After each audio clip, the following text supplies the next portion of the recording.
దేవునికి సాక్షిగా బ్రతకటం అంటే దేవునికి సాక్షిగా బ్రతకటం అంటే ఏంటో మనం చాలామంది పొరబడుతుంటాం. ఏంటంటే దేవునికి సాక్షిగా బ్రతకటం అంటే మన జీవితంలో దేవుడు చేసిన మేలులు చెప్పటం, నేను క్రైస్తవుణ్ణి అని చెప్పటం, సువార్త చేయటం లాంటివి అనుకుంటున్నారా? కానే కాదు. దేవునికి సాక్షిగా బ్రతకటం అంటే అన్యులు మన దేవుణ్ణి మనలో గుర్తుపట్టటం. అర్థం కావటం లేదా?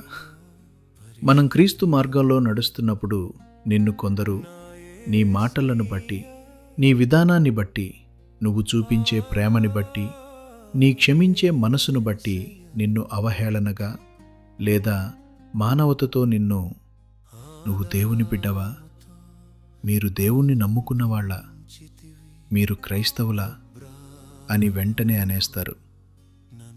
దీన్ని బట్టి ఆలోచించండి నా కుటుంబమా, మీలో ఎమ్ము చూసి వాళ్ళు ఆ మాటలు అన్నారు. ఇది కదా తండ్రికి సాక్షి అంటే. మన తండ్రి మన నుండి కోరుకునేది ఇది కాదా? తండ్రి మార్గంలో నడిస్తే మన తండ్రి మనలో కనపడడా? ఆలోచించండి. ఈ గుణాలు కలిగిన ఏకైక మహాదేవుడు, లోకరక్షకుడు, మన రాజు యేసుక్రీస్తు ప్రభు. అందుకే వాళ్ళు ఆ మాటలు అన్నారు. అంటే వాళ్ళకి తెలుసు ఆయన ఎలా ఉంటారు అని.